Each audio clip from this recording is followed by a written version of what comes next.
दोस्तों नमस्कार। जनचौक की इस खास पेशकश में आपका स्वागत है। मैं हूं महेंद्र मिश्र। देश विद्रोह के मुहाने पर खड़ा है। कॉकरोच पार्टी और कुछ नहीं बल्कि सरकार के खिलाफ देश का अविश्वास प्रस्ताव है। संसद से यह भले ही पास नहीं हो पाया, लेकिन जनता ने इसे पास कर दिया है। हालात उस प्रेशर कुकर की तरह हो गए हैं जो जनता के आक्रोश की भाप से अब किसी भी समय फट सकता है। दरअसल पिछले 12 सालों में समस्याओं को हल करने की जगह उन्हें हर तरीके से बढ़ाने का काम किया गया और उनके खिलाफ पैदा विक्षोभ को जगह देने की बजाय कई तरीके से उनको रोकने की कोशिश की गई। पहले उन्हें मीडिया और तमाम माध्यमों के स्तर पर दबाया गया। इस प्रक्रिया में न केवल मीडिया का गला कसा गया, बल्कि जब लोगों ने वैकल्पिक तौर पर सोशल मीडिया का रुख किया तो उसको भी अपने शिकंजे में लेने की कोशिश की गई। इस कड़ी में विरोधी एक्टिविस्टों और नेताओं को न केवल ईडी, सीबीआई और इनकम टैक्स जैसी एजेंसियों के जरिए परेशान किया गया, बल्कि किसी भी उठती आवाज़ को दबाने बल्कि उसको जेल तक में बंद करने का रास्ता अपनाया गया। इस बीच जनता की मूल समस्याओं से डाइवर्जन के लिए हिंदू मुस्लिम विवाद को सबसे बड़े हथियार के तौर पर इस्तेमाल किया गया। आलम यह था कि संघ और बीजेपी हर मामले को किसी न किसी रूप में सांप्रदायिक रंग में रंगने की कोशिश करते थे, लेकिन यह सब कुछ अब सैचुरेशन की स्थिति में पहुंच गया है।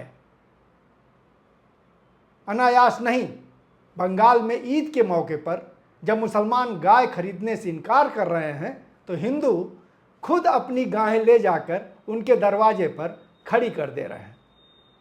सामने वाले के ना स्वीकार करने पर खुद के भूखे मरने की नौबत का हवाला दे रहे हैं। यह उस बंगाल की तस्वीर है जिसको बीजेपी अभी अभी ताजा फतह करने की बात कर रही है। आलम यह है कि जो बुलडोजर बीजेपी का देश में ब्रांड एम्बेसडर बना हुआ था वह बंगाल में जाकर फेल हो गया है।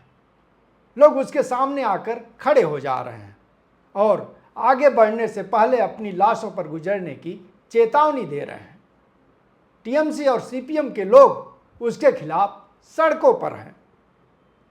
इसी तरह से देश के अलग अलग हिस्सों में पेट्रोल डीजल के संकट के विरोध में लोग खुलकर प्रदर्शन कर रहे हैं और कई जगहों पर एक दौर में अपने सबसे प्यारे मोदी और शाह को भद्दी भद्दी गालियां देते दिख रहे हैं। आग बरस रही इस गर्मी में अगर कहीं वीआईपी मूवमेंट के नाम पर सड़क को कुछ देर के लिए रोका जा रहा है तो लोग बैरिकेड तोड़कर उसके विरोध पर उतारू हो जा रहे हैं।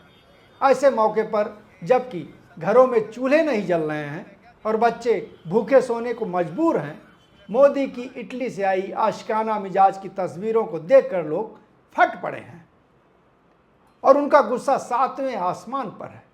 अनायास नहीं, देश की सर्वोच्च अदालत की सबसे ऊंची कुर्सी पर बैठा एक शख्स महज एक टिप्पणी कर देता है और पूरा देश मधुमक्खियों की तरह उसको घेर लेता है।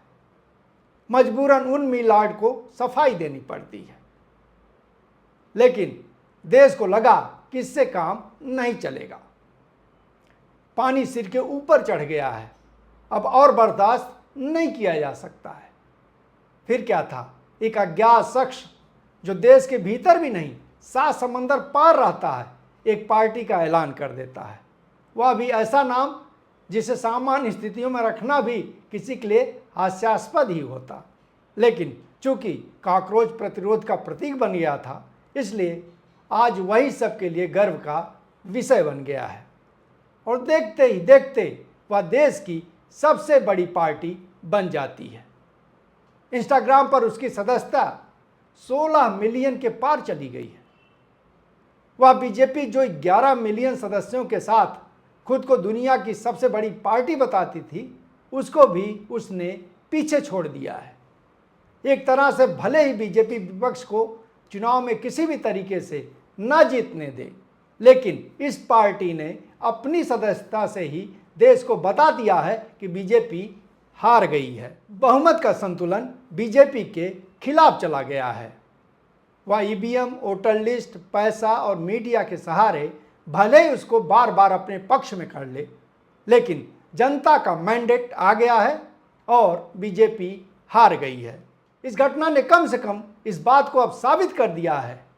हमें नहीं भूलना चाहिए कि बीजेपी शहरी मध्य वर्ग और ऊपरी क्लास की मूलतः पार्टी रही है।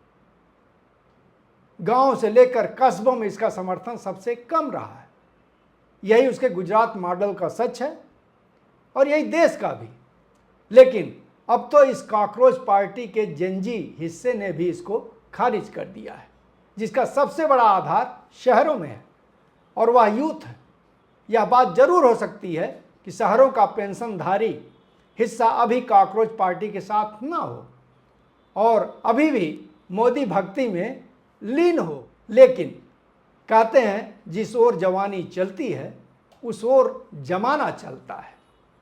तो कहा जा सकता है कि चीज़ें बदलाव के मुहाने पर आकर खड़ी हो गई हैं। अब इसको कैसे आगे बढ़ाया जाए और उसमें क्या क्या बाधाएं आ सकती हैं, इसको लेकर विचार करने की जरूरत है। इस बात में कोई शक नहीं कि कॉकरोच पार्टी इस दौर के प्रतिरोध का एक सिंबल बन गई है और उसको उसी रूप में देखना चाहिए। दूसरी बात, बदलाव का यह कारवां रुकना नहीं चाहिए कि कॉकरोच पार्टी की पैदाइश के लिए एक तात्कालिक भौतिक जमीन थी और उसमें वह पैदा हुई है, या किसी साजिश का नतीजा नहीं कही जा सकती है। लेकिन इसको लेकर अभी तत्काल किसी नतीजे पर पहुंचना अच्छा नहीं रहेगा। आइए थोड़ी देर के लिए इस पैदाइश की एक पृष्ठभूमि पर भी नजर डाल लेते हैं। दरअसल पिछले 15 सालों के सामाजिक राजनीतिक जीवन पर अगर नजर डालें तो देश और दुनिया में सोशल मीडिया एक मेजर प्लेटफॉर्म के तौर पर विकसित हुआ है, जिसने मेट्रो से लेकर गांव तक में अपनी जमीन बना ली है। इस तरह से लोगों के आपसी इंटरैक्शन और अपनी अभिव्यक्ति को जाहिर करने का एक बड़ा माध्यम बन गया है। ऐसे दौर में जबकि मंडल और कमंडल का एक चक्र पूरा हो गया है और उसके पास जनता को देने के लिए नया कुछ नहीं है और अपने उतार के दौर में है, और इस बीच देश में दूसरा कोई वैकल्पिक मॉडल या फिर राजनीति खड़ी नहीं हो पाई है, उन स्थितियों में जेनजी के तौर पर सामने आए सोशल मीडिया ने एक ठोस भौतिक जमीन ग्रहण कर ली है और उसकी अपनी ताकत हो गई है। इस बात से कोई भी इनकार नहीं कर सकता है। वह हर सवाल पर एक निर्णायक हस्तक्षेप करने की स्थिति में आ गई थी, जिसका असर न केवल राजनीति बल्कि पूरे समाज पर पड़ रहा है। राजधानी से लेकर गांव के किसी मुद्दे के सोशल मीडिया पर वायरल होने के साथ ही उसके हल की गारंटी हो गई है। ऐसे में इस ताकत को अब कोई भी इग्नोर नहीं कर सकता था और उसने भी समय नहीं गंवाया, उसे लपक लिया, जिसका नतीजा कॉकरोच जनता पार्टी है। प्रधानमंत्री विदेश में रहते ही इसकी आंच महसूस करने लगे थे। तभी वह प्लेन से उतरे नहीं कि अपने मंत्रालय की बैठक बुला ली, जो रिकॉर्ड स्तर पर तकरीबन 3.5 घंटे चली और उसमें तेल और गैस के वैकल्पिक साधनों को ढूंढने और उन पर काम करने तथा आर्थिक सुधारों को नए चरण को शुरू करने का ऐलान किया गया है। लेकिन मोदी जी अब बहुत देर हो गई है। हमारे अवधि में कहावत, दुआरे आई बारात और समधी को लगल, आगे की लाइन आप पूरा कर लीजिए, थोड़ी अश्लील है। बहरहाल ये सारी चीज़ें पहले की जानी थी, उनके लिए अब समय नहीं बचा है। और वैसे भी जो आप वैकल्पिक सुझाव दे रहे हैं उससे कुछ होने जाने वाला नहीं है। इन समस्याओं को पैदा करते करते आप खुद देश के लिए बड़ी समस्या बन गए हैं और अब उसको आप नहीं बल्कि जनता हल करेगी और उसने अपने तरीके से तैयारी भी शुरू कर दी है। आज अभी इतना ही। अब अगले एपिसोड में इसकी आगे की क्या संभावनाएं हैं और पार्टियों को इस पर किस तरह से एक्ट करना चाहिए और इसके पीछे के षड्यंत्र की आशंकाओं और उसकी सच्चाइयों पर बात होगी। बहरहाल अभी हमको दीजिए इजाज़त। दोस्तों, ये आपका चैनल है और इसको आपको ही चलाना है, लिहाजा आप ही के भरोसे ये चलना है और यह सिलसिला हमारे आपके बीच बातचीत का बना रहे, इसके लिए ज़रूरी है कि आप इसको सब्सक्राइब कर लें। अगर आपका कोई सुझाव है, किसी तरह की कोई टिप्पणी है, तो आप कमेंट बॉक्स में दे सकते हैं, हम तक पहुंच जाएगी। एक बार फिर आपका धन्यवाद। नमस्कार।